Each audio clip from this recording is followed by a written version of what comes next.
My first encounter with Pope Francis was in the year 2016 when we gave a gift to him with the image of Pope Francis embracing a migrant during his visit to the affected areas in Greece.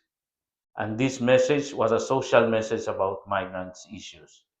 And when I in my encounter with Pope Francis, he simply told me with a brief message, pray for me, young man.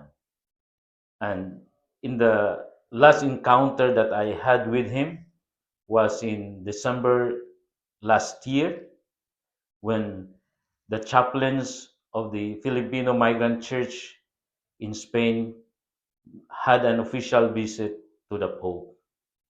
And in that visit, I gifted another artwork of the Laudato Si cross, where during that time he was already sickly, but he simply uttered the words to me, thank you.